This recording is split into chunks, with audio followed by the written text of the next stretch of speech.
Thank you, Cross. Hey everybody, it's Ben Capozzi with Broad Shoulders Farm coming at you again on April 18th, 2022 from beautiful Halifax County, Virginia, USDA Grow Zone 7. It's like 7:30, so I've maybe got like at most an hour and a half, but probably just an hour here to try and wrap up a couple other things. So let's see how far we get. I'll flip the camera around and we'll see what's what. Oh man, you're done? All right, so I'm working with my boy Dwight here, and he's from the Rooster Run, but he was having a little trouble eating, so I brought him over here to have private access to the trough in the retirement run. It looks like good boy. It looks like he's done, so I'm gonna carry him over and put him back. But while I take him, hey buddy, come here. You can see, I got you. You can see what the chickens have been doing while I was gone. And the ducks, they've been flattening the straw, or the hay, sorry, and scratching and all that. They were really, really happy. So we'll see how much of this material I can push up over there. But one thing I'm gonna do before I start shoveling is, I wanna deal with, I had an order of trees coming in today. What? It's okay, buddy. Sorry. I had an order of trees come in today from Z's Nutty Ridge. Oh, and I've also got some spinach that's a little suspect according to Elise to give to the birds. But anyhow, I have a bunch of hazelnuts in there. I'm gonna take Dwight back. So yeah, I've got a bunch of hazelnuts in there that I'm going to plant actually along the outside, well, inside the fence here in the retirement run. But I've got, I think there's 22 or 23 in there, about 6 different varieties. And I know 5 of them are just for this spot right here to form a quick windbreak. So I'm gonna do that first. I always like to get plants in the ground as quick as I can. Even when I don't, I know that I should. So let's return Dwight, and then we'll look at those trees. Hi ladies. While I've got Dwight back, that's him, I thought I would refill the lads' water real quick. They're still drinking out of a big trough, and they've only got one tower water over there for the guys on the other side of the fence. But I've got a plan to rework their food and water situation coming up. It's just gonna be a little while. Hey buddy. Hi Colonel. Thank you. I don't know if that's thunder or lightning. This is legs. That's thunder.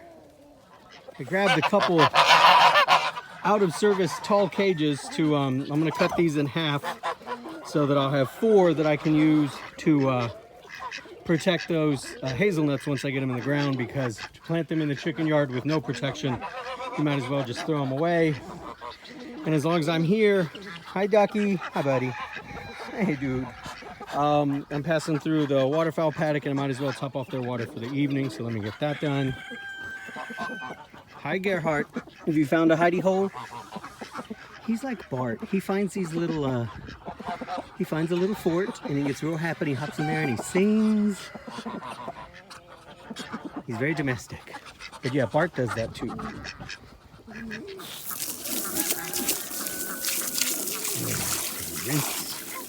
Hello little duck, how are you? I really need to come over here and bring them some fresh hay to cover their paddock, because it's gross.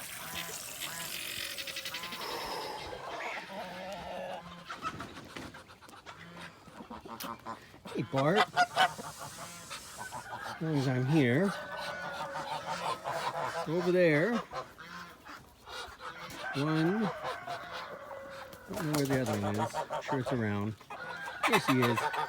There's 2 goslings. These guys are about maybe 2 to 3 weeks old, and then the last one to hatch so far has been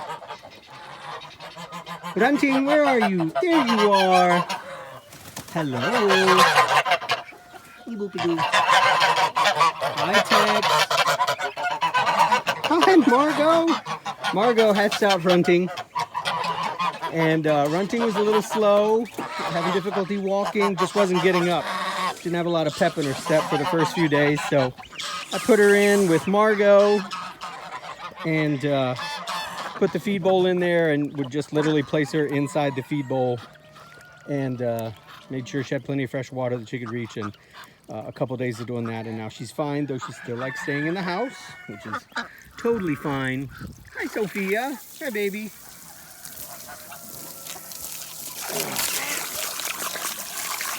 Whose is this?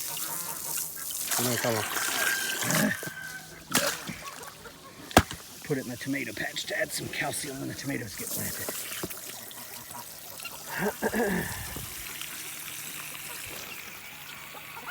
In the retirement yard, the tiller. Yeah, this is where we were in the previous video. So that's what's up next. Is the other side just as good for a fork, buddy? Both these. Ducky's got a lot to say to me. Ducky's probably did not get enough to eat. Let me see if I can steal her some corn. I know, you hate me. Ozzy, excuse me. This is just for Ducky. Back, you monsters. Ducky. Come here, buddy. Hello, Gerhardt. Ducky. Hey, buddy. Do you like corn? Okay, Bart and Gerhardt went in on this action, Ducky.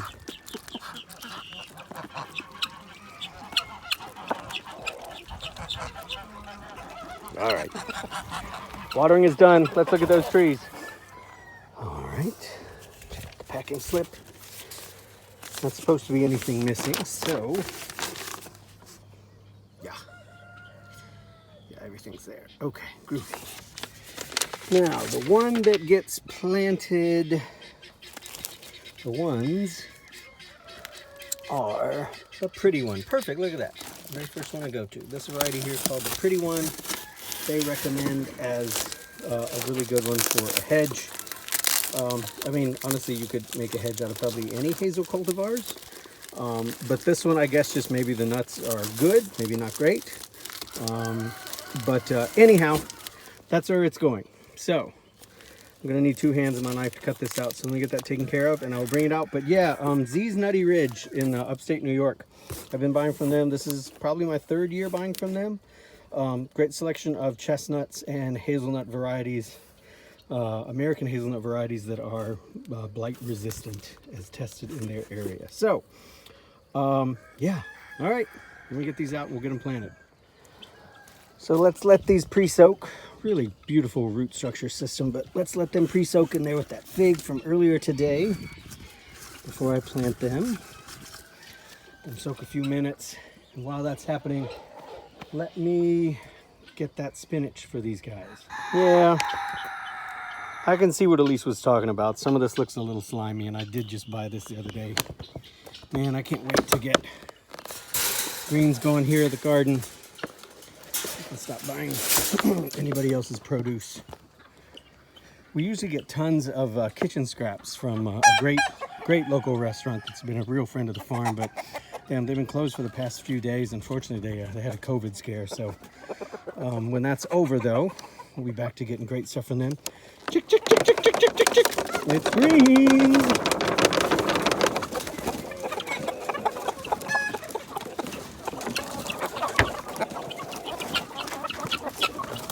Good job, ladies and gentlemen.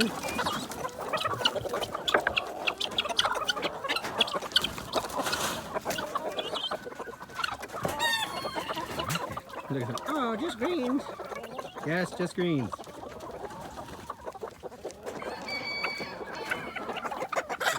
Can enjoy that. By the way, I did get this pear tree planted, and the multi-graft pear that I was talking about earlier. Well, at the time, I think there was only 1 graft that I had put on there, but I got it because the branching structure was so nice. I'd like to add 3 or 4 more varieties onto it, so that there could be 3 or 4 months of pears for the boys and girls here in the retirement run. So anyhow, all right. Let me go. Hey. They're not here for that. I have some errant roosters who sneak in and need to be relocated. All right.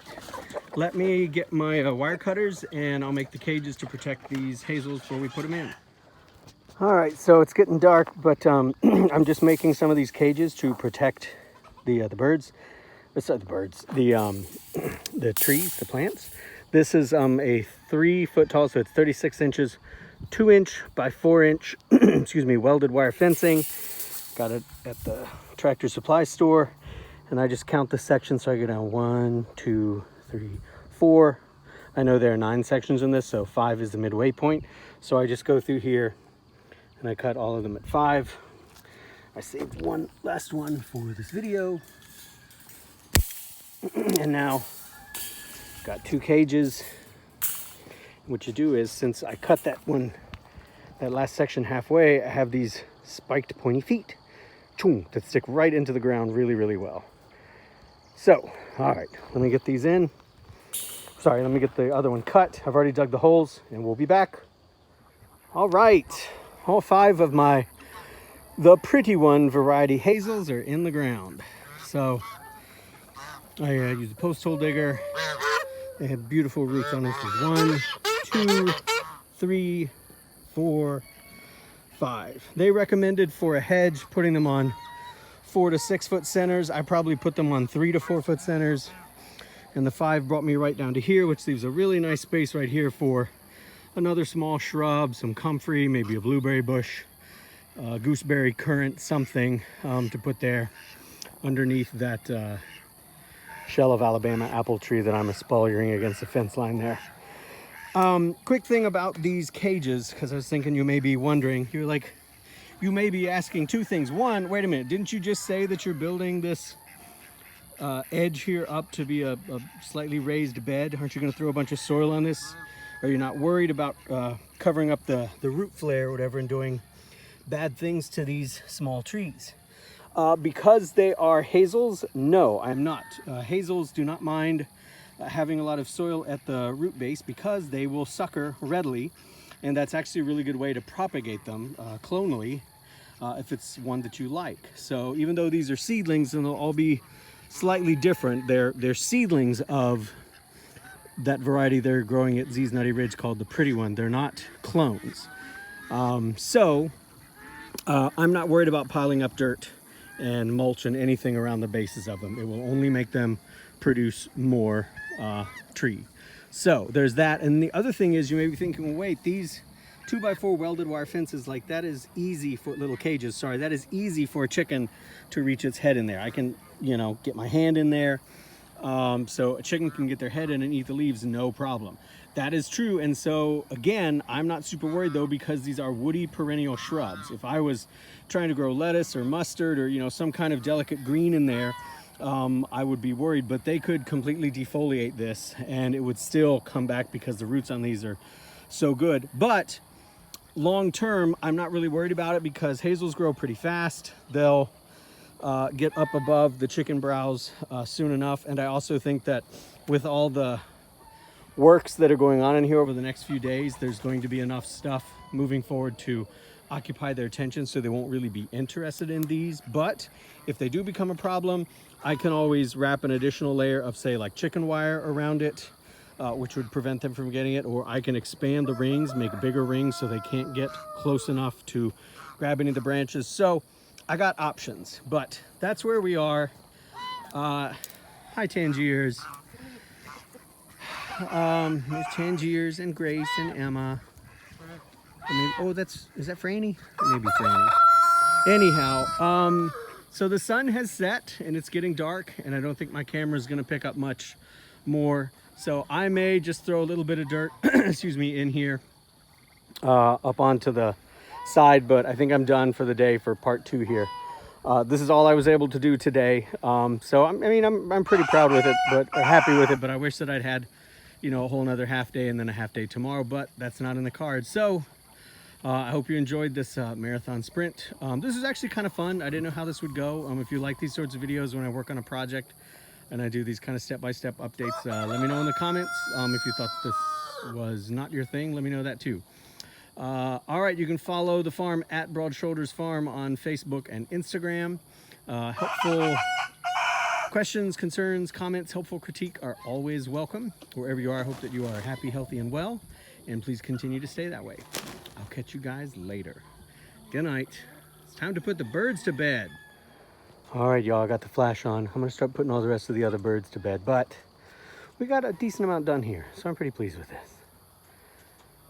Just wanted to add good night from Rolly, Kempus, and this little chunk. She doesn't have a name yet. And of course, Mr. Handsome. All right, good night, y'all.